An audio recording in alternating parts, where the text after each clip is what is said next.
PSI y en grados. ¿De acuerdo? Y aquí, por ejemplo, algunos veía que para el último inciso de ese ejercicio 1, donde tenían que definir si era un medio frágil o dúctil, eh, consideraban las dos curvas que veíamos. En este caso, para determinar ese comportamiento frágil, si se les complica ver de la manera gráfica, podemos verlo con los valores de las propiedades elásticas, ¿no? Porque prácticamente me decían que la curva del lado izquierdo, es decir, la deformación transversal se comportaba dúctil y la curva del lado derecho se comportaba frágil, ¿no?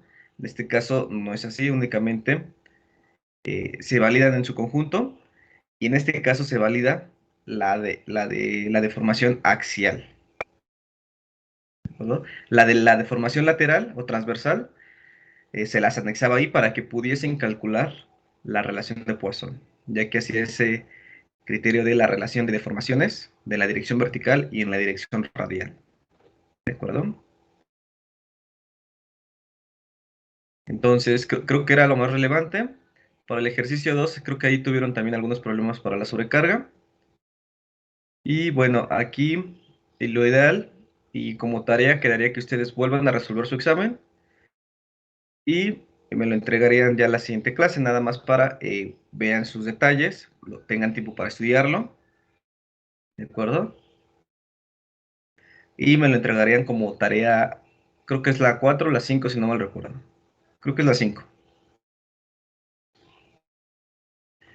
Y ya después de que me lo entreguen, ya lo veríamos la solución en un ratito durante la clase. Veíamos rápidamente la solución de estos dos ejercicios. ¿De acuerdo? Esa sería nuestra tarea 5 si no mal recuerdo. La resolución Sí, del examen. señores. Bien, perfecto. Entonces, hay que tener en cuenta toda esta parte del fundamento y sobre todo a ustedes que en este caso, si no mal recuerdo, esta materia es de último semestre. No estoy muy asociado con los módulos o bloques que se llevan aquí de las materias, pero si no me recuerdo, creo que este es de último semestre. Entonces, todo esto que estamos viendo aquí y esta manera en que en que vimos el examen, puede ser útil para cuando ustedes estén realizando, no sé, la parte de su investigación referente a su tesis, ¿no? En donde ustedes tienen que identificar estos modelos, tienen que hacer o trabajar estos modelos y posteriormente aplicarlos, ¿de acuerdo? Aquí nosotros como ingenieros de repente cometemos el error de nada más tener el modelo y me pide la BP y le meto la BP, sin validar de repente unidades.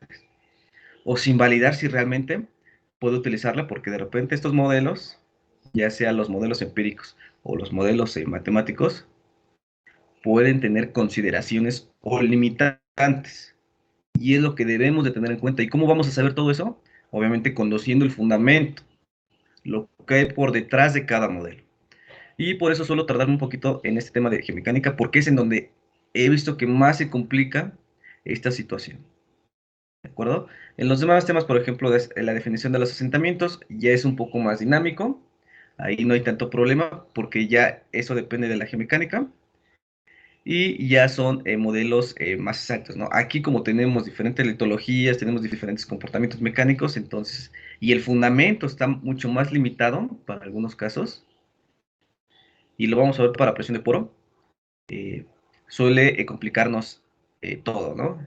Y en este caso, como lo es lo primero que se realiza, en este caso la geomecánica, para el diseño, al definir después los asentamientos, si tengo mal mi geomecánica, mi definición de los asentamientos va a estar mal, mi diseño de las TRs, para definir esas propiedades de resistencia, está mal, la selección de la barrera está mal, todo lo que haga posterior va a tener problemas, y yo cuando esté dando seguimiento en tiempo real, pues voy a estar modificando y cambiando completamente mi geomecánica y por ende van a estar cambiando mis asentamientos y por ende va a estar cambiando, si hay cambios drásticos en la geomecánica, el, el diseño de las tuberías, tal vez con las que iba, las que estaba proponiendo ya no van a resistir esos altos colapsos que no los veía en mi modelo geomecánico programado o del diseño y lo estoy viendo ahorita en tiempo real. Entonces, aquí entre el mejor fundamento tengamos y mejor entendamos estas ecuaciones antes de aplicarlas, entonces vamos a tener menor incertidumbre a la hora de la ejecución. ¿De acuerdo? Entonces vamos a iniciar con nuestro nuevo tema, que es presión de poro. Aquí nosotros ya definimos el comportamiento mecánico, ya ustedes ya zonificaron, de hecho lo vamos a hacer el día de mañana en MATLAB, una vez que ya tengamos calculadas las propiedades de resistencia, y después vamos a calcular la sobrecarga, ¿de acuerdo? Y ya tenemos esas dos bases. Mi comportamiento mecánico de las rocas que estoy atravesando en este pozo de correlación, y vamos a calcular la sobrecarga, donde vamos a definir ese comportamiento. Y bueno, antes de continuar aquí para la parte de la sobrecarga, únicamente les pedí utilizar directamente ese modelo de la definición de sobrecarga, ¿no? De ese integral, considerando la densidad de Garner. ¿Por qué no podían utilizar en primera instancia el modelo de Trogot y utilizar el modelo de BCM? Porque primero necesitan calibrar ese modelo de Trogot para después utilizar el modelo de BC. ¿De acuerdo? Siempre que tengan estas dudas, mejor pregunten, lo validamos y posteriormente ya inician a resolverlo, ¿no? ¿De acuerdo? Entonces, en este caso vamos a iniciar con presión de poro y vamos a ver que las geopresiones van a ser parte importante y de repente suelen ser complicadas por las limitaciones que tenemos. Y en este caso, estas limitaciones que están derivadas mucho de repente por el mal conocimiento también de el fundamento también de las geopresiones. Podríamos tener pozos muy robustos, de hecho lo estamos viendo en esta imagen,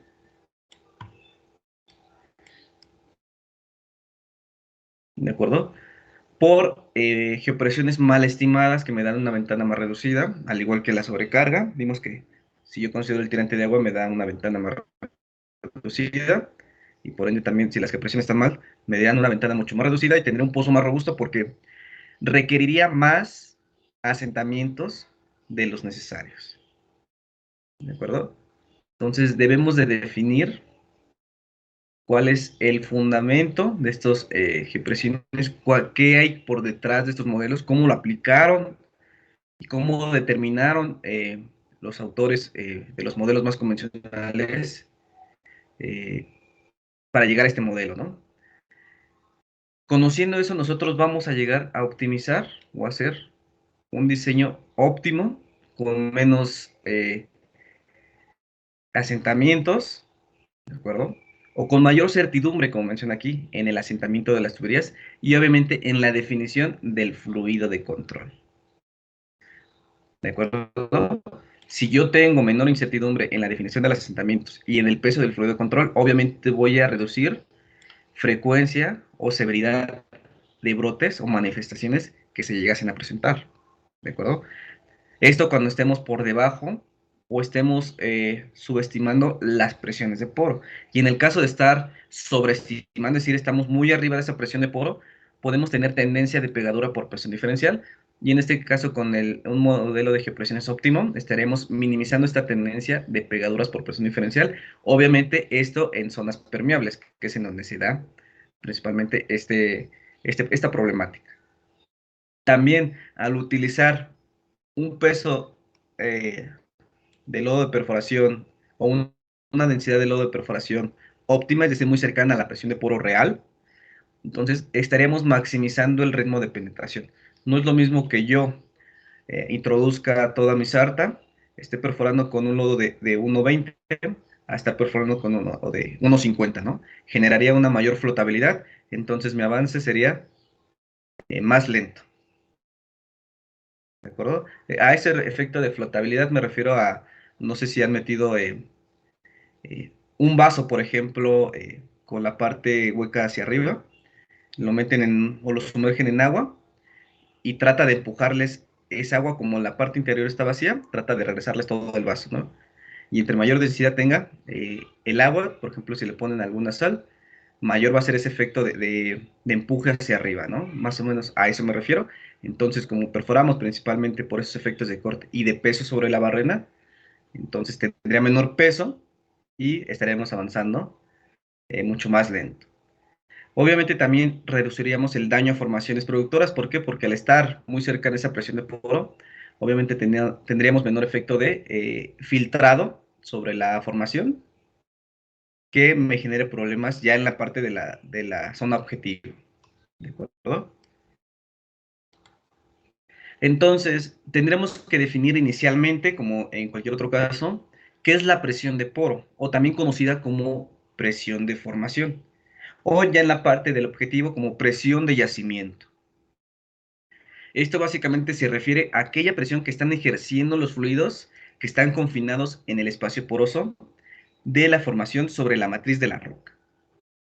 Y lo podemos ver en este ejemplo. Este ejemplo es ideal, considerando que tenemos estos paquetes de sedimentos esféricos, ¿de acuerdo? Y en los espacios vacíos se está generando ese empuje del fluido en ese espacio poroso, ¿de acuerdo? Para mantenerlo abierto y seguir ocupando ese espacio. Y bueno, estos fluidos, en nuestro caso, pueden ser ya sea agua salada para los pozos, sobre todo cuando estamos perforando las primeras etapas someras, superficial incluso, conductora, y normalmente ya es gas o aceite cuando ya nos encontramos en las etapas intermedias o en el objetivo, ¿no? Y podemos clasificarlo de dos tipos. De manera muy general, podemos tener una presión de poro normal y una presión de poro anormal. La presión de poro normal, vamos a ver más adelante, que se refiere a aquella presión en el cual está siguiendo una presión hidrostática, es decir, equivalente a la presión que estará ejerciendo una columna de agua. Y lo podemos observar en esta parte. En términos de gradiente, ojo, aquí es muy importante tenerlo en cuenta. En términos de gradiente, se estaría comportando como un valor constante, una línea vertical de este estilo. ¿De acuerdo? En términos de presión, es decir, aquí están unidades de gradiente o de densidad equivalente, que en gramos sobre centímetro cúbico, pero en términos de presión, obviamente todas las curvas van a ir incrementándose con respecto a la profundidad, ¿no? Sobrecarga, presión de poro y todas las demás curvas, ¿no? Pero aquí nosotros usualmente solemos graficarla en términos de densidad equivalente porque lo asociamos a la densidad del fluido de control. ¿De acuerdo? Entonces, si yo extrapolo esta línea verde, de hecho lo voy a poner con el mismo color verde, tendríamos todo esto presión normal. Y cuando la curva empiece a diverger, es decir, por ejemplo, aquí empieza a incrementar, a esto es a lo que denominamos una presión anormal. ¿De acuerdo?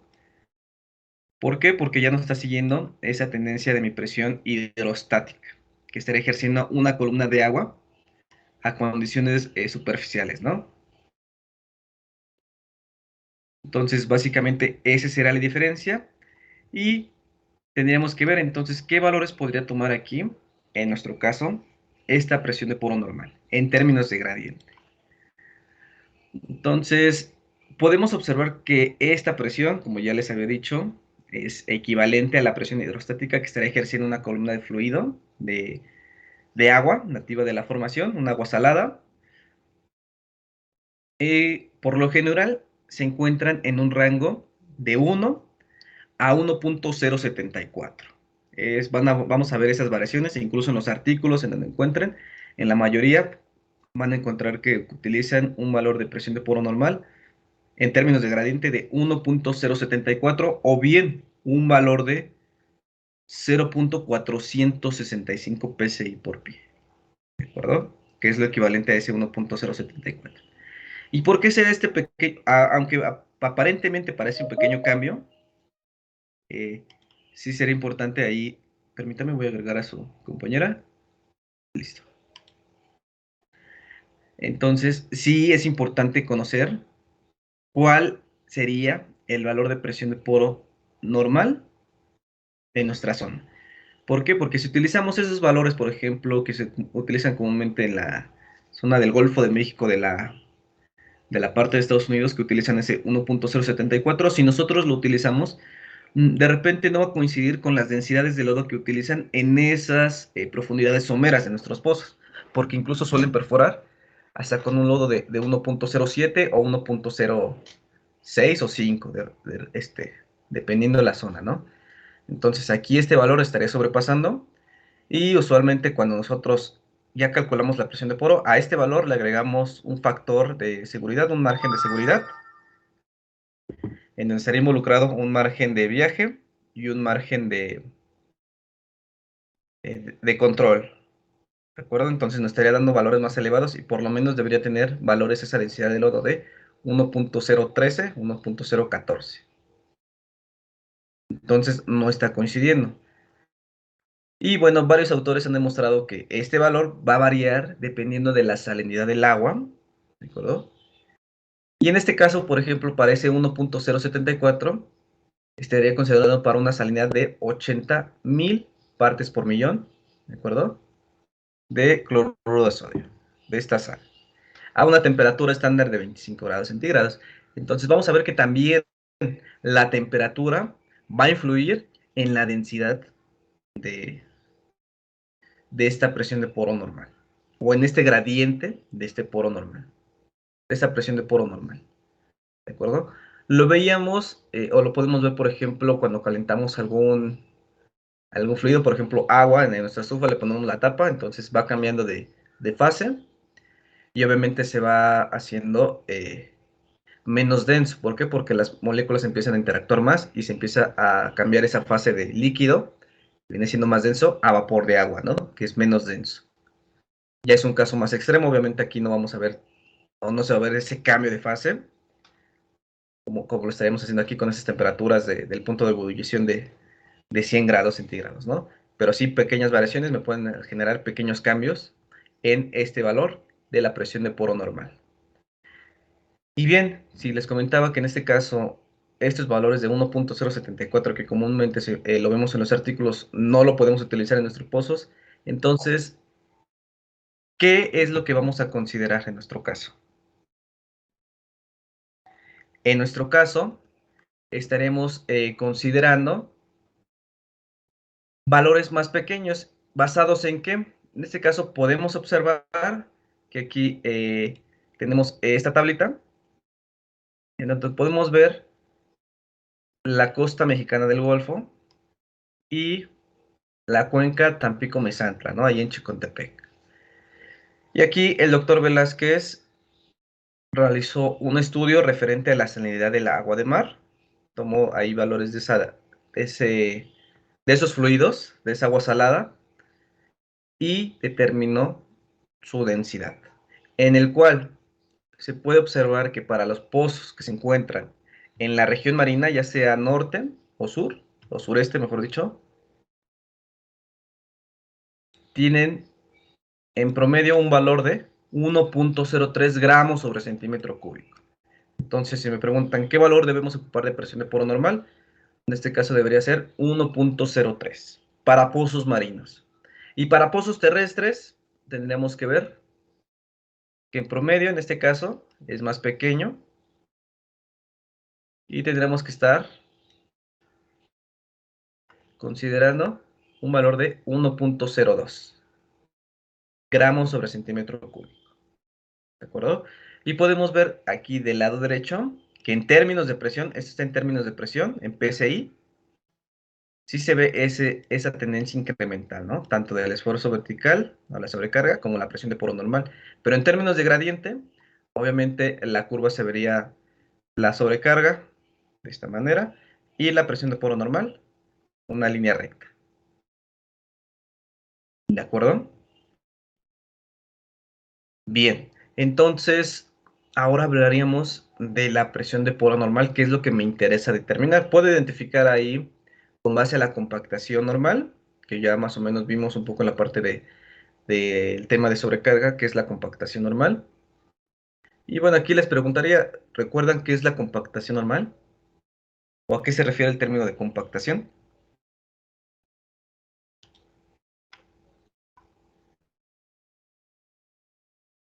Ahí, por ejemplo, Josué Tonatiuh Escalante, porque va a ser importante para este tema tener claro ese concepto. Sí, ingeniero, si no me recuerdo, es la distancia o es la separación entre entre los granos de que compone la roca. O sea, básicamente es cuando ya no hay espacio de poro, o sea, se reduce el poro y se reduce el espacio que existe entre cada uno de los granos de la litología. Tal vez lo estoy confundiendo un poquito. Ok, hablaste algo de reducción del espacio poroso. Nos vamos a quedar con eso. Efectivamente, se refiere a una reducción del volumen en general, ¿no? Si la roca se está compactando, quiere decir que estoy reduciendo su volumen y por ende quiere decir que va perdiendo porosidad y debería de ir ganando densidad, ¿no? Porque ya encontramos mayor cantidad de materia en un volumen más pequeño, ¿de acuerdo? Eso es importante, vamos a tenerlo claro, espero que todos lo tengan presente, porque lo vamos a seguir viendo y va a ser importante y fundamental para calcular la presión de poro. Entonces, ¿qué es la presión de poro normal? Vamos a ver que cuando esta compactación normal es interrumpida, los fluidos contenidos van a empezar a represionarse eh, en el espacio poroso y vamos a tener una presión de poro anormal. ¿Pero qué es una presión de poro anormal? Y bueno, este nada más es un tipo de cómo se puede originar esa presión de poro anormal. Hay otros mecanismos que más adelante vamos a verlos que me pueden originar distintos a este que estoy mencionando. A esta forma en cómo se pueden generar estas presiones anormales. Entonces, nosotros hablamos de una presión de poro anormal cuando estos valores se encuentran ya sea por encima o por abajo de donde he definido mi área o mi zona donde se encuentra mi presión de poro normal. Aquí, por ejemplo, más que una línea recta, esto debería ser como un rango. Por ejemplo, debería pasar otra curva cercana a esto que debería decir un rango de 1 a 1.074, ¿no? Entonces, todo lo que esté por debajo de 1 va a ser una presión de poro anormal baja, ¿de acuerdo? Una presión subnormal, también lo podemos encontrar así, y estaría definido por esos valores menores a 1 gramo sobre centímetro cúbico. Y para los valores mayores a 1.074 o 1.08, ya para redondearlo, estaremos definiéndolo como valores de presión de poro anormalmente alta, o zona geopresurizada, o únicamente presión anormal, ¿no? ¿De acuerdo? Esto cuando esté fuera de este rango de mi presión de poro hidrostática. Entonces, algo interesante que les comentaba aquí y les mencionaba un mecanismo o un origen o una forma en cómo se origina esta presión de poro. Cuando la compactación normal se interrumpe, es decir, ya no se va reduciendo la porosidad, la densidad ya no va aumentando. Por ejemplo, aquí tenemos mi zona de compactación normal, pero va a existir en un punto en donde esto va a ser interrumpido y vamos a ver que va a existir un cambio y mi porosidad ya no va a seguir disminuyendo como veía en mi zona más o menos, sino en este caso va a aumentar aquí y en este caso mi densidad, obviamente aquí se va a reducir. En esos puntos vamos a ver que cuando hay esos cambios, está influenciado por esa compactación normal. ¿Y quién me está generando esa compactación normal?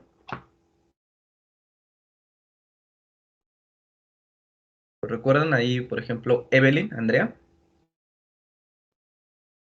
¿Quién me genera esta compactación mecánica sobre los sedimentos?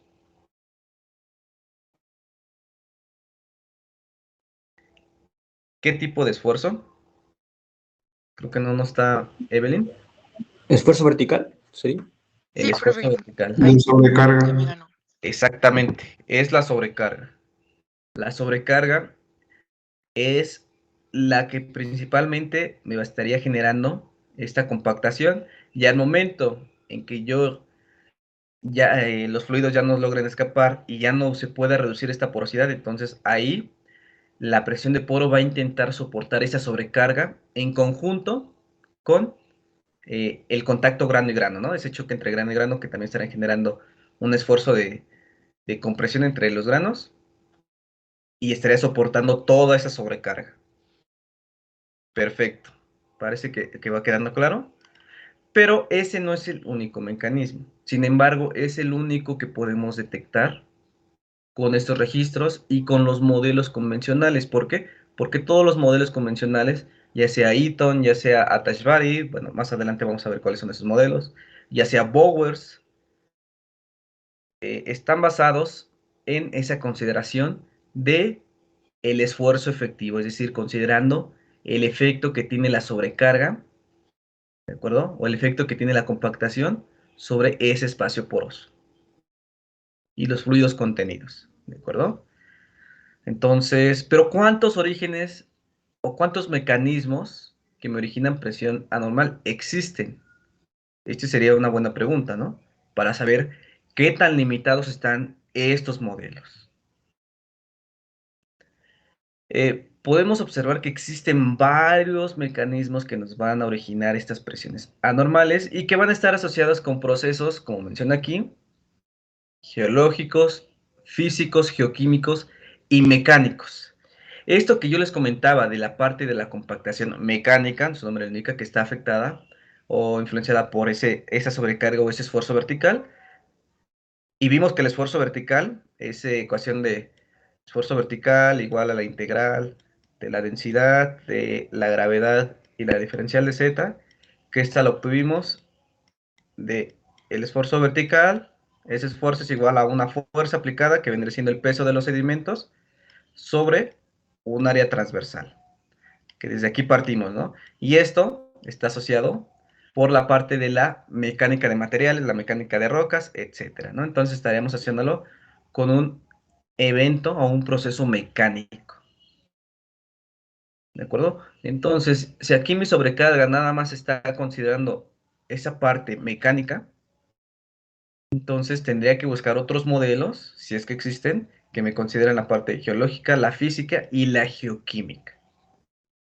¿De acuerdo? Y vamos a ver qué es, actualmente es imposible ver estas influencias de estos tres primeros procesos en los registros o que lo consideren mis modelos tal cual. ¿De acuerdo? Es complicado, en este caso, poder calcular las presiones anormales que están originadas por estos tres primeros incisos, ¿no? Ya hay algunos estudios de algunos efectos, de algunos mecanismos, pero todavía están o tienen algunas limitantes y todavía no están como que probadas, por ejemplo, para aquí, para casos mexicanos o pozos mexicanos, todavía no son aplicables, ¿no? No sé, no he visto que se estén aplicando actualmente. Y bueno, aquí lo más importante es que estos mecanismos no se van a dar de manera separada, es decir, solamente voy a tener un mecanismo y los otros no se van a presentar, sino puedo tener más de un mecanismo que me origine presiones anormales en una misma formación o una misma litología. Eso hay que tenerlo en cuenta. Entonces tenemos que hacer esa sumatoria de esas presiones anormales que tienen distinto origen. Y como podemos ver aquí, ya en la literatura tenemos tres tipos de presiones referenciadas aquí por Lau en 1994, también Swarbrick, también me parece que tiene una clasificación parecida. Y vamos a ver que otros autores también tienen esta clasificación y usualmente vamos a verla ahí como una presión de poro tipo 1 que va a estar asociada o debida a esfuerzos de la roca, es decir, por procesos mecánicos, en donde vamos a encontrar la parte del desequilibrio en la compactación. ¿Y qué es ese desequilibrio de la compactación? Básicamente lo que ya platicamos ahorita. Esa influencia que tiene la sobrecarga, que me está generando compactación de la roca y me está generando una reducción de volumen y un aumento de la densidad. Y cuando existe un cambio, es decir, un desequilibrio en esta compactación, esto que veamos aquí, en esta parte de aquí abajo, Voy a cambiar el color, creo que verde de repente no se ve. Esto que se encuentra aquí es un desequilibrio en esa compactación mecánica, es decir, ya mi porosidad no está reduciendo, mi densidad ya no está aumentando y cambió de tendencia, ¿no? Y me estaría generando ese desequilibrio en la compactación, que como les comentaba, es actualmente el único mecanismo que yo puedo visualizar o determinar con los modelos actuales y utilizando los registros. Pero aquí podemos ver que también tenemos dentro de esta clasificación de presión de poro tipo 1, que son por procesos mecánicos, también tenemos por actividad tectónica, y principalmente va a estar influenciado, de aquí va a estar influenciado principalmente por este esfuerzo vertical. Y esta actividad tectónica principalmente por los esfuerzos horizontales, ¿de acuerdo? Pero todos están asociados a esos procesos mecánicos. También tenemos una presión de poro tipo 2, que sería generada por incremento del volumen de fluidos. En este caso podemos tener un represionamiento o recarga de la formación, una liberación de agua debido a efectos de diagénesis, y aquí vamos a especificar únicamente para la diagénesis de las arcillas, ¿de acuerdo? Que me da esta expulsión de agua y un incremento del volumen de fluidos, ¿no? Porque también vimos que existía en la parte de la compactación química esa diagénesis que tenían esos carbonatos que disolvían el grano, ¿no? Después de ese proceso de compactación mecánica venía esa compactación eh, química, pero no está representada aquí o no la están involucrando aquí. ¿Por qué? Porque esta presión de poro tipo 2 es debida al incremento del volumen de fluidos. Y en el caso de esa compactación química no está generando un incremento del volumen de fluidos, entonces dentro de este punto solamente estaremos hablando de los fenómenos de diagénesis en las arcillas, que está así al momento de estar sometidas a esas presiones y esas temperaturas. Existe ahí un cambio en su estructura molecular, en donde liberan agua y hacen que el fluido que se encuentra en el espacio poroso, al meterle más agua, o se expulse del mineral esa agua, se represiona aún más y me genera un incremento del volumen en ese espacio poroso. ¿De acuerdo? Tenemos la expansión del agua debido al incremento de la temperatura, más o menos platicábamos de eso, la generación de hidrocarburos para esta presión de poro tipo 2. Y tenemos otra presión de poro tipo 3 que estaría asociado a los fenómenos osmóticos, es decir, cuando no puede o es muy complicado tener el flujo de fluidos por la permeabilidad, pero sí se estaría generando por las condiciones eh, por procesos químicos, esa interacción osmótica, o en otras palabras, ese cambio catiónico de entre el fluido que tiene una formación al lado de perforación, por ejemplo, cuando ya se está perforando, ¿de acuerdo?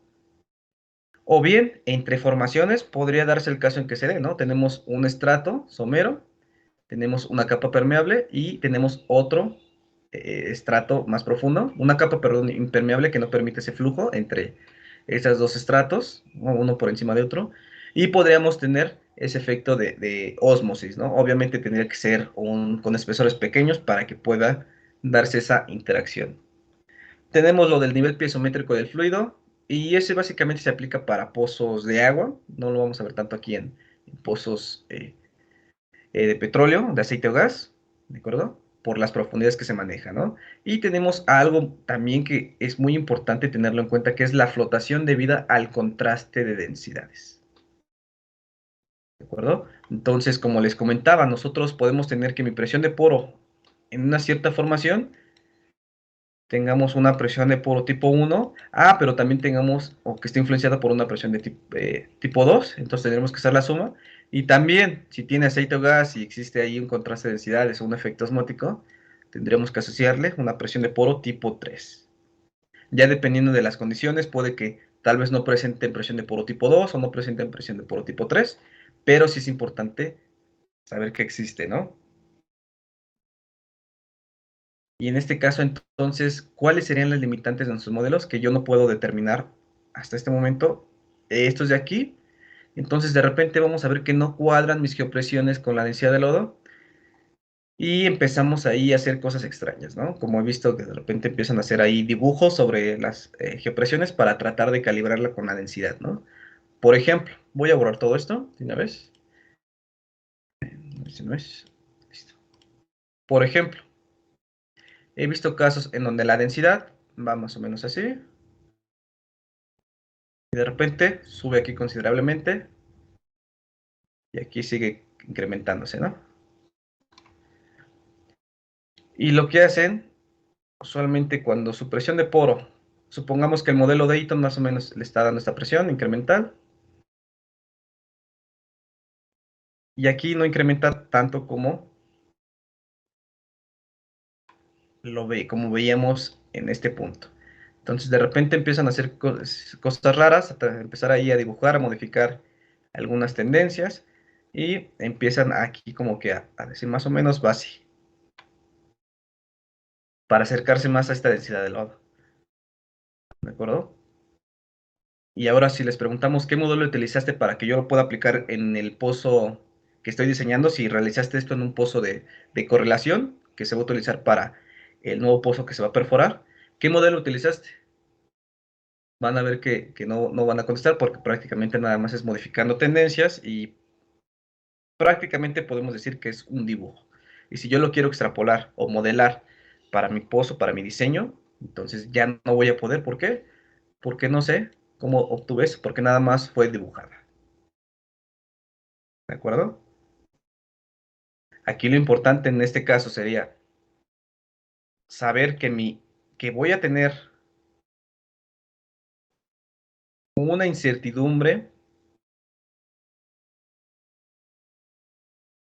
en esta sección considerablemente. ¿Por qué? Porque aquí esto únicamente me está determinando presión de poro tipo 1 y debo de saber que también hay otros tipos de mecanismos que me estarían que no estoy considerando con esos modelos que me pueden estar generando esta desviación. ¿De acuerdo? Y ahí en ese tipo de formaciones actualmente no existe manera de poder predecirlos utilizando modelos, ¿de acuerdo? Sino tendría que utilizarse ya sea pruebas de formación, donde se haya medido realmente ahí la presión de poro, con esas MDT, por ejemplo. Con alguna prueba de formación que se tenga de esos pozos en esas zonas, podríamos calibrar y decir que hay un efecto de la presión de poro, ya sea presión de poro tipo 2 o presión de poro tipo 3, o la suma de estos dos, que está efectuando que yo tenga un aumento aquí, un delta P de presión de esa magnitud. ¿De acuerdo? Es importante siempre tenerlo en cuenta para no hacer cosas raras y siempre seguir el fundamento. Y al final del día, al final de mi geomecánica, obtener un modelo geomecánico en donde yo pueda ver y expresar mis ecuaciones. ¿De acuerdo? Entonces, en primera instancia, vamos a hablar aquí un poco sobre el desequilibrio de la compactación. Hablamos de la compactación mecánica. Ya vimos a qué se refiere. Ahora vamos a adentrarnos a la parte del desequilibrio de la compactación. También hablamos un poquito sobre este tema ahí en el pequeño dibujo que le hice anteriormente, pero aquí ya nos vamos a meter más en este tema. Entonces, nuevamente, cuando nosotros estamos hablando de una compactación mecánica normal, estamos hablando de un proceso eh, de ese peso acumulativo que tienen las rocas que me va generando una pérdida de porosidad y un aumento de densidad. Por lo tanto, en términos del fluido, ¿qué le va pasando? Este fluido se va expulsando de la roca, de los poros. ¿Para qué? Para que pueda seguir reduciéndose ese volumen. ¿De acuerdo? Si este fluido logra escapar, quiere decir que tenemos esa compactación mecánica y el poro se empieza a reducir. Y por obvias razones, todo ese estrato, todo ese paquete o todo ese volumen de la roca también empezaría a reducirse. Pero ¿qué pasa, por ejemplo, si por algún evento geológico, un proceso geológico, por el tipo de sedimento, tamaño, forma, ¿de acuerdo? Todo eso referente a la geometría, textura, etcétera, provoque que ya en cierto punto ya no puedan expulsarse fácilmente los fluidos. ¿Qué estaría provocando ahí? Estaría provocando que estos fluidos intenten escapar, pero por ese efecto de la sobrecarga que está actuando de esta manera vertical, y al ser un fluido incompresible, en este caso si estamos tratando con agua salada, que es un fluido incompresible, entonces estaremos considerando que el poro no se va a cerrar, se va a mantener abierto y por eso vamos a ver ese desequilibrio que les comentaba en la diapositiva pasada, ¿no? Me regreso para que lo vean. Este de aquí. Esto de aquí es el desequilibrio. Ese cambio de tendencia. ¿De acuerdo? Y como lo veríamos en este caso en un perfil de presión, lo veríamos en este caso, esta línea de aquí vendría siendo mi presión de poro normal. Ahí se van expulsando mis fluidos. Aquí sería la tendencia de cómo se vería la presión de poro normal. Y en el punto en donde ya no logran escaparse, sobre todo, esto lo vamos a ver que ocurre mucho en las lutitas. ¿Por qué? Porque tienen baja permeabilidad, incluso desde que están apenas compactándose. Y si existe ese cambio ahí en el ritmo de, de depósito, en el que se van depositando los sedimentos, entonces va a propiciar a que se generen esas presiones anormales altas por no poder escapar estos fluidos del espacio poroso. Y entonces va a empezar a represionar ese medio debido a que se le sigue aplicando, se le sigue generando o acumulando, mejor dicho, ese peso acumulativo. En otras palabras, se le sigue aplicando esa sobrecarga o ese esfuerzo vertical. Entonces veríamos este cambio que se refiere a una transición o un aumento de mi presión de poro normal. Y en rocas de yacimiento en donde podemos, por ejemplo, ver un comportamiento de que sí existe el flujo de fluidos, es decir, todavía sigue habiendo permeabilidad. Entonces tendríamos un comportamiento, digamos, paralelo sobre mi presión de poro normal, obviamente ya afectada por ese aumento del P que se dio en este pequeño estrato, donde ya no pudieron ser expulsados los fluidos. ¿De acuerdo? Entonces, ¿qué tipo de presión tendríamos aquí? Ya con todo esto que mencionamos, ¿podríamos tener presiones anormales bajas? ¿Alguien tiene alguna idea? Por ejemplo, Fernando de Jesús. Sí, ingeniero, ¿me escucho? ¿Sí? ¿Qué considerarías en este caso? ¿Si puede existir o no puede existir esa condición? Eh, yo digo que sí podría existir, Ok. ¿Por qué? ¿Cuál sería la justificación de que sí puede existir esa presión anormal baja? ¿Cómo sería el fenómeno aquí para que pudiese presentarse esa presión anormal baja? Me imagino que no debería existir fluidos para que se dé ese tipo de presión, ¿no? Ok, no debería existir fluidos. Usualmente cuando estamos hablando de una cuenca donde se va depositando sedimento, principalmente en donde vemos ese, esa parte de la sedimentación, donde se va depositando nuevos sedimentos. Usualmente lo vemos en la parte, por ejemplo, en los pozos marinos, ¿no? Donde tenemos las rocas más recientes. Entonces ahí siempre va a haber agua, ¿no? Entonces, por lo menos ahí, si se están expulsando, por lo menos tendríamos una compactación normal, es decir, equivalente a la hidrostática. Cuando no tenemos algún fluido, es porque lleva un proceso de compactación química, que hubo tal vez ahí una interacción entre las moléculas de esos carbonatos y el agua y hubo un cambio, ¿no? Pero aquí únicamente estamos hablando de la parte del desequilibrio de la compactación mecánica, por procesos mecánicos. Entonces, sabemos que desde un inicio, desde esa depositación ya tenemos esa agua en esos poros, ¿de acuerdo? Y estaríamos teniendo ese fluido. Por lo tanto, para este tipo de mecanismo no existen presiones anormales bajas, o no podemos ver para este caso presiones anormales bajas.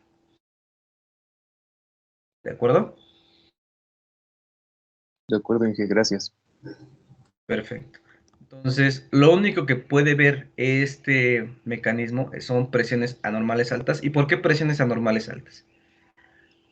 Porque los fluidos se están represionando debido a esa sobrecarga. ¿De acuerdo? Más adelante vamos a entrar a este proceso para que quede mejor entendido. Pero por lo pronto vamos a seguir hablando de los demás mecanismos, por ejemplo, la actividad tectónica.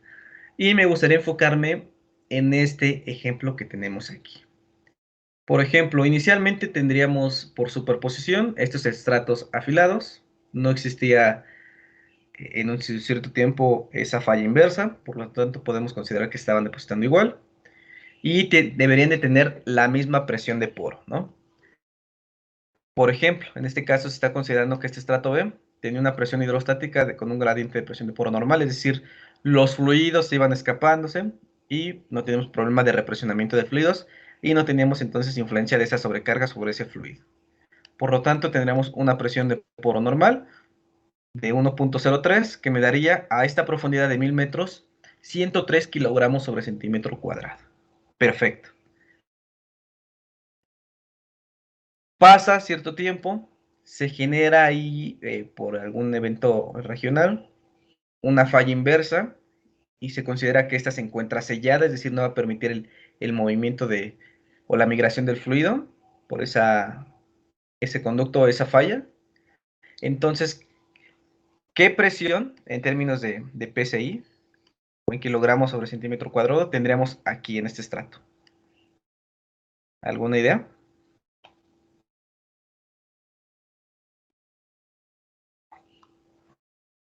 ¿Cambiaría la presión? Ojo, la presión, no el gradiente. Con respecto a este, Sí, cambiaría. cambiaría. ¿Por qué? Bueno, también por el movimiento que surgió, entonces estaban en diferentes profundidades. Ok, pero estamos hablando en términos de presión y en términos de presión se supone que debería tener el mismo valor. Aquí haz de cuenta, esto se encontraba a esta profundidad, a 1000 metros, y ya tenemos una capa aquí arriba arcillosa donde ya no permite el flujo ni liberar esa energía, entonces se encuentra ya sellado esto por completo y se va a estar represionado o no represionado, se va a encontrar con esta presión hidrostática normal de 103 kilogramos sobre centímetro cuadrado. Obviamente aquí como esto ya está cerrado, es un sistema cerrado y no puede fluir por aquí. Y aquí supongamos que obviamente estos dos pozos se encuentran ahí por efecto de intemperismo a la misma profundidad. Perfecto, dices que a 800 metros. Pero en términos de presión, debería de tener este mismo valor de 103 kilogramos sobre centímetro cuadrado. ¿Sí me explicó? Sí, sí, genial. ¿Por qué? Porque es un sistema cerrado, se está considerando aquí como un sistema cerrado. Por lo tanto, la presión se va a mantener. En términos de presión, se va a mantener constante. No importa si yo lo muevo hacia arriba o hacia abajo, va a mantener la misma presión. Es algo parecido a un globo. Lo inflo, tiene cierta presión, no importa si yo lo pongo en la mesa, en una cama, lo muevo al comedor, etc. Va a tener su misma presión porque es un sistema cerrado.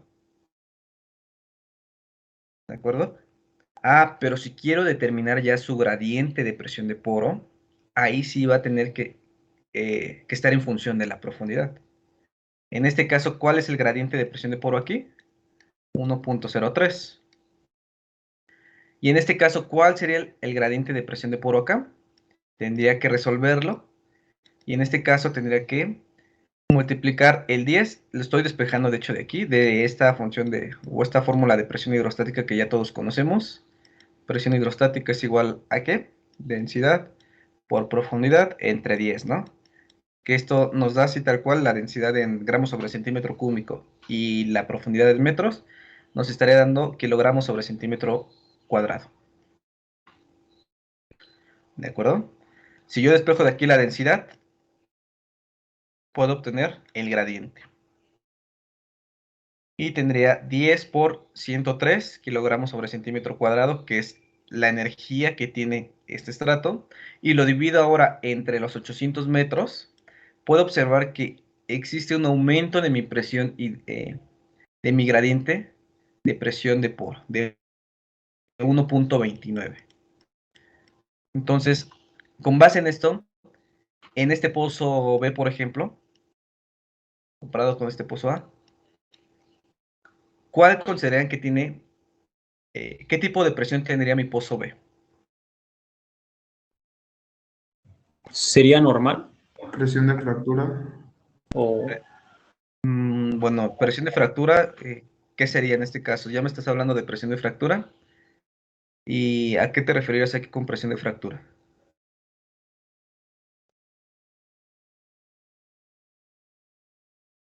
Por el momento no estamos hablando de presión de fractura. ¿Por qué? Porque estamos hablando de la presión que están ejerciendo los fluidos contenidos en el espacio poroso. ¿De acuerdo? De acuerdo. Esta presión que vemos acá de 103 es el que está ejercido por esta columna hidrostática de 1000 metros, de densidad de 1.03. Al momento de llevarlo acá, aumenta esa presión a 1.29, es decir, está ya represionado para estar a esa profundidad. Entonces, como por ahí medio escuché, comentaron que es una presión anormal, pero sería anormalmente alta o anormalmente baja. anormalmente alta. Exactamente, porque comentábamos que se encuentra por encima de ese 1.08 de nuestro rango de presión de poro normal, es una presión anormal alta. ¿Qué pasa si yo tendría una falla normal? En lugar de tener esos 800 metros, baja a 1800. ¿Qué ocurriría ahí con esa presión? ¿Sería anormal alta o anormal baja?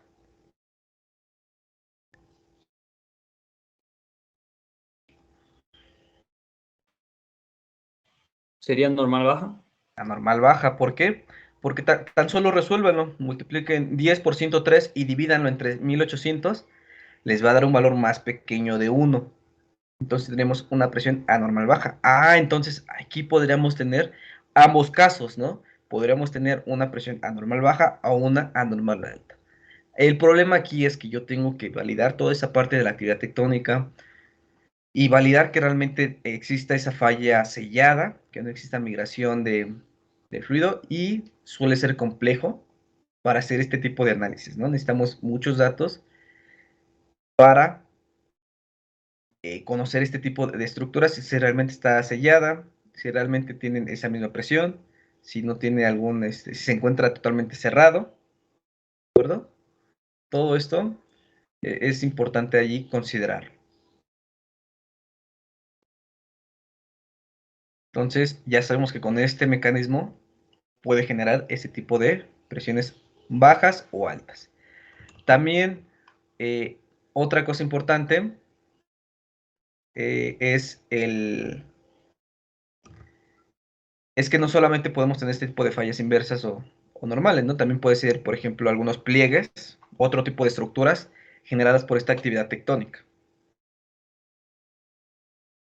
Por otro lado, tenemos el represionamiento o recarga, y esto ya están generadas por la presión de polo tipo 2, ¿de acuerdo? Que estaríamos hablando de un incremento de volumen de fluidos. Y aquí vamos a tener, o aquí, por ejemplo, nos vamos a basar en estos tres ejemplos que tenemos en este esquema. Entonces, el primer esquema es muy parecido al anterior, ¿se dan cuenta? Tenemos esa falla ahí que me está, aquí en este caso sí está considerando que existe esta comunicación de la falla. Entonces, entre este estrato que tiene cierta presión, cuando yo esté en este punto va a existir ese represionamiento, ¿de acuerdo? A este estrato de aquí arriba. ¿Por qué? Porque al estar con mayor profundidad, va a tener una presión mucho mayor, comparado que se encuentra a menor profundidad, y al estar interconectados, van a tratar de llegar a un equilibrio de energía, en este caso un equilibrio de las presiones. ¿De acuerdo? Lo mismo va a ocurrir, por ejemplo, para la canalización dañada, es decir, tenemos aquí un problema con este pozo, que ya está produciendo en 2 intervalos, y este nuevo pozo, que se quiere producir para este intervalo. Lo mismo es el mismo ejemplo acá, nada más que en este caso se está dando por la parte interna, en donde hubo un problema en el sello de los tapones de cemento, ¿no? Entonces, para ambos casos vamos a tener un estrato B, un estrato A, y aquí vamos a suponer que no están influenciados por ciertas cuestiones, y este estrato A tiene una presión, en ambos casos, menor a la presión en B. ¿Qué pasa cuando existe esa comunicación entre estos dos estratos? Al ser la presión hidrostática mayor en B, ¿qué va a ocurrir? Va a existir un represionamiento de B hacia A, es decir, va a transferir su energía que tiene almacenada, esa energía, la va a transferir al estrato A, que tiene menor energía. ¿Para qué? Para tratar de llegar a un equilibrio. Presión A', vamos a ponerle así. Ya aquí hubo un cambio en las presiones, y en este caso PA' sería igual a P, B'. Entonces, ¿qué ocurriría con este estrato B? De acuerdo a su presión inicial, presión en B', con respecto a la presión final, perdón, presión B, con respecto a su presión final B', sería mayor o menor la presión con respecto a su estado inicial antes de que existiera esta comunicación.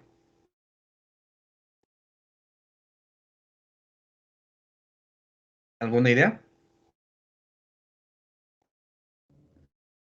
Sería PB mayor a PB prima. PB mayor. Ajá, a PB prima, creo. Ok. Porque en prima ya sería el equilibrio en la presión de A, ¿no?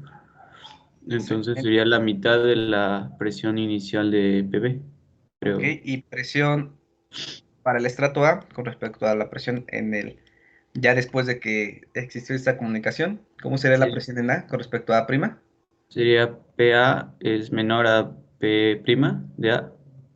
Ok, entonces estaríamos hablando que la presión final en A sería mucho mayor, tendríamos una presión anormal alta, lo voy a señalar así con una flechita, una presión alta, y en el estrato B tendríamos una presión baja, ¿no? Por ese equilibrio que están comentando, ¿no? Puede ser o no la mitad de lo que comentas, pero sí va a tratar de transferir cierta energía hasta llegar a un equilibrio, ¿no?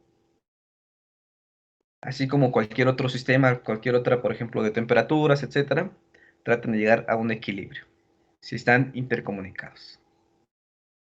Entonces, prácticamente aquí también podríamos tener presiones anormales bajas y presiones anormales altas. ¿De acuerdo? Y principalmente en este caso, como estamos hablando de este primer estrato A que está interconectado con otro estrato B, entonces para este pozo se estaría represionando y me estaría incrementando. ¿Cómo se estaría transfiriendo esa presión?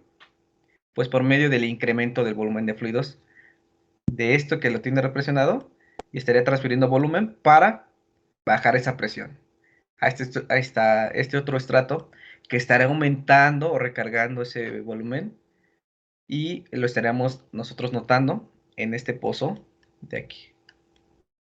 ¿De acuerdo?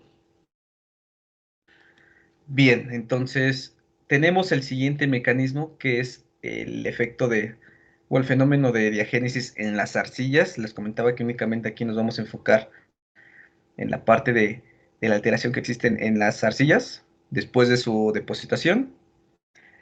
Y en este caso va a depender de estos minerales. Y usualmente vamos a ver que van a existir varios tipos de arcillas, ¿de acuerdo? Que van a tener las lutitas o cualquier otro material litológico. Y tenemos principalmente este ejemplo de la esmectita o la morillonita, en donde en su estructura molecular tenemos en esta parte de aquí átomos de agua ¿de acuerdo? Dentro de esta estructura molecular. Entonces, inicialmente tenemos estos minerales con estos átomos de agua involucrados en su estructura molecular. ¿Y qué pasa cuando yo voy, o se va depositando, se va generando esa depositación, se va generando esa compactación, se van expulsando los fluidos, en este caso va aumentando la presión, la temperatura, y en este caso, dentro de las arcillas, vamos a tener un cambio en esta estructura molecular. ¿Qué es lo que ocurre? A cierta profundidad, a cierta presión, se va a alterar este mineral y va a existir un cambio del tipo de arcilla de esmectita o mollonita a una hilita o una mica. ¿Y de qué va a depender ese cambio? Principalmente de una sustitución de estas moléculas de agua por una molécula de potasio. ¿De acuerdo? Entonces, como sabemos que la energía no se crea ni se destruye, solo se transforma, entonces estas moléculas de agua debieron de ir a algún lado. Y en este caso, son expulsadas del mineral. ¿Y en dónde se van a alojar? Pues no les queda más que alojarse en el espacio poroso, lo que me estaría generando un incremento del volumen de fluidos, me estaría generando un represionamiento, por lo tanto me estaría generando una presión de poro anormalmente alta. Entonces, únicamente con esto tendríamos una presión anormalmente alta porque se está incrementando el volumen de fluidos. En el caso de la diagénesis para los carbonatos, ahí eso obviamente va a ser como un caso inverso, ¿no? Va a existir esa disolución de los granos que va a estar aparentemente tomando esa agua que viene del poro y por eso se va perdiendo esa porosidad eh, rápidamente, ¿no? Por eso tenemos esas rocas más densas, con menor porosidad, casi nula. Y obviamente hablando únicamente de porosidad primaria. Ya la porosidad secundaria, etcétera, ya principalmente esta estaría influenciada por los esfuerzos, ¿no? También que existe en la roca y por la resistencia del material, por la fragilidad de la roca, ya lo vimos.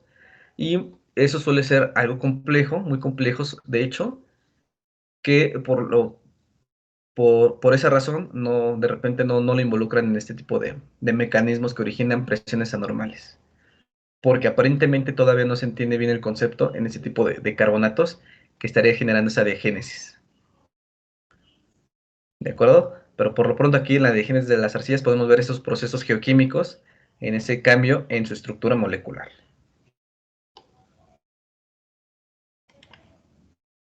Por otro lado tenemos la expansión acuatermal y vamos a tomar nuevamente el ejemplo que aquí está, que fue tomado de Lau en 1998 y nosotros tenemos inicialmente, suponemos, este recipiente lleno de agua a una presión, perdón, a una temperatura ambiente, ¿de acuerdo?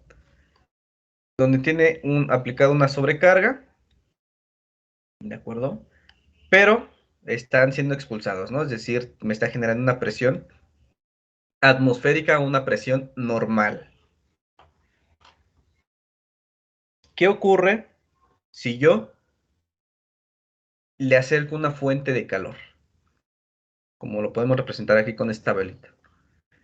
Lo que va a provocar es que va a existir un aumento en la temperatura, lo que va a ocasionar que las moléculas de agua que tengo contenidas en este recipiente empiecen a interactuar más entre sí, empiecen a chocar más y traten de separarse.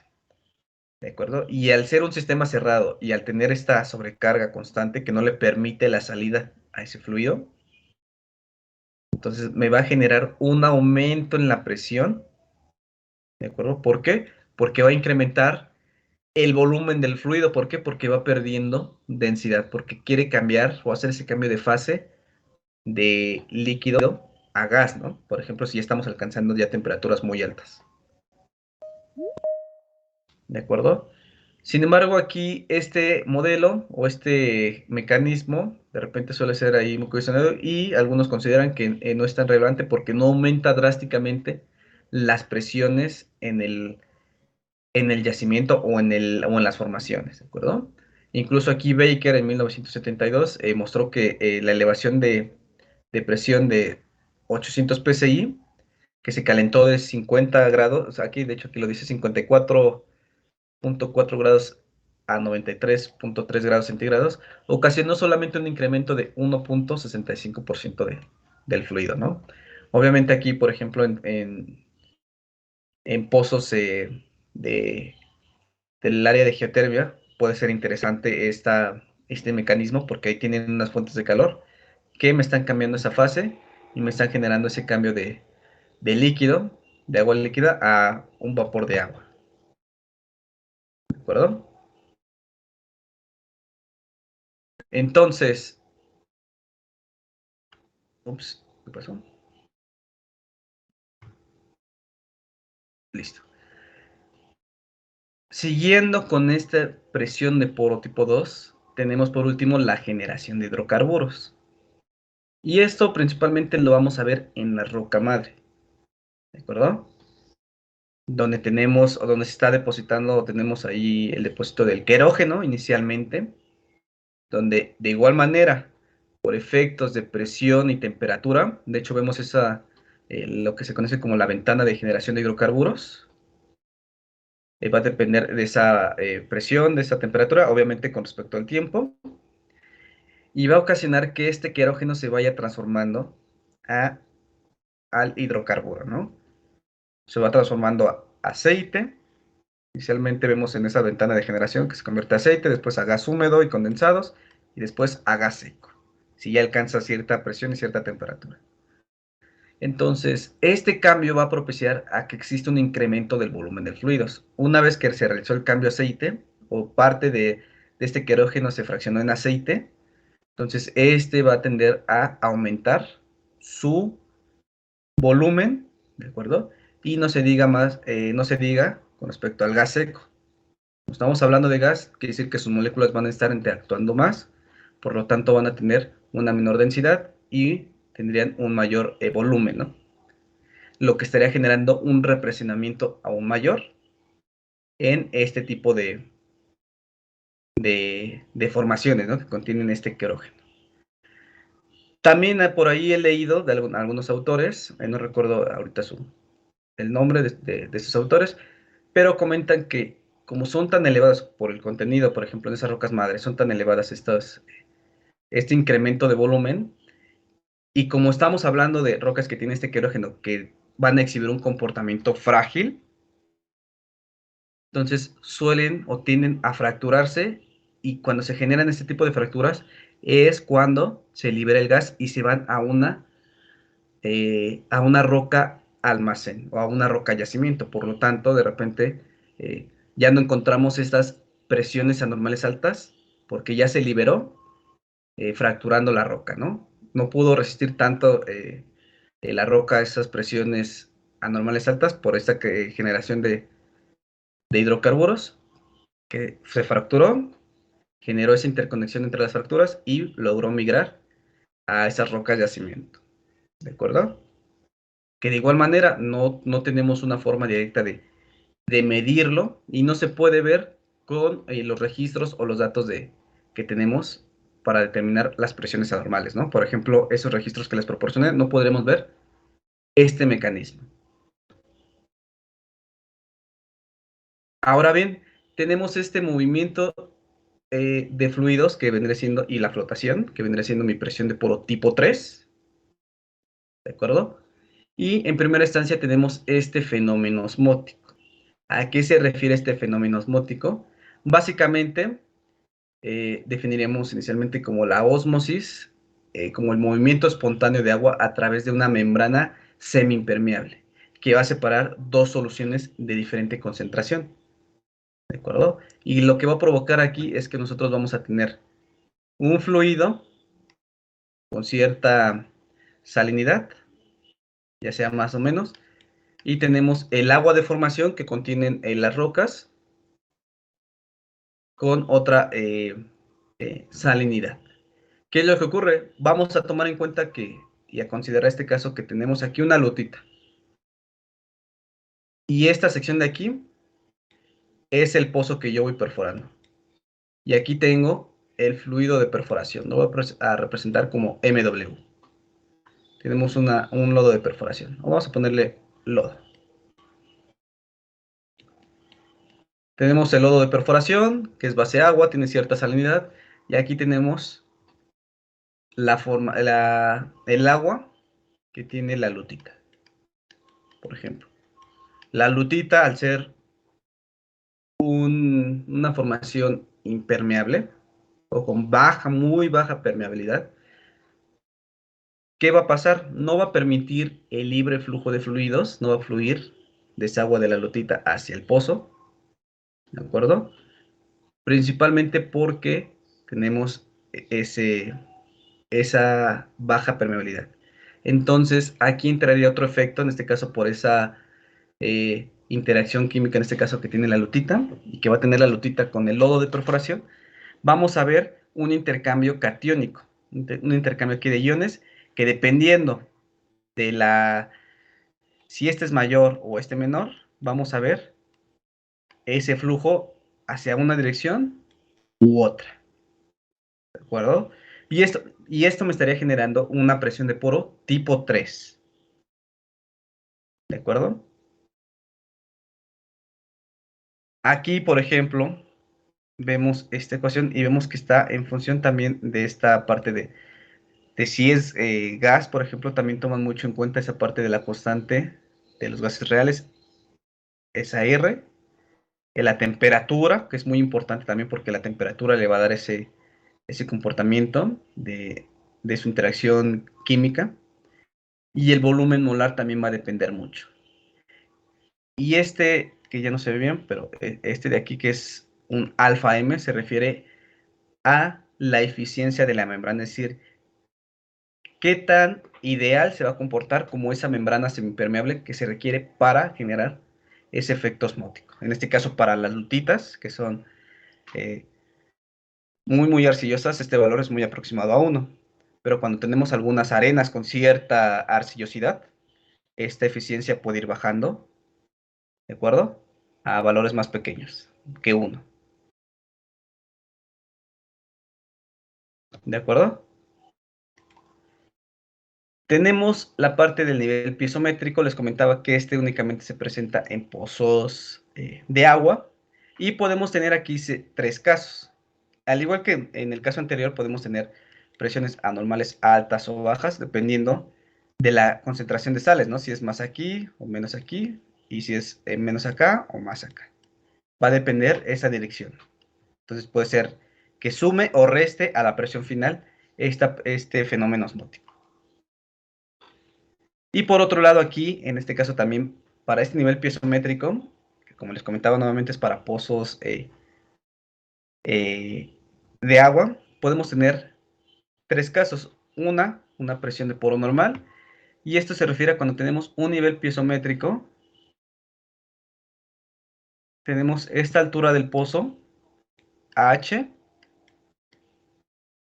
y tenemos mi nivel presiométrico a la altura final. Sabemos que la presión hidrostática de un fluido, si tiene alguna desviación, siempre se va a medir con respecto a la vertical, porque está influenciado por esa gravedad o por esa aceleración gravitacional, ¿no?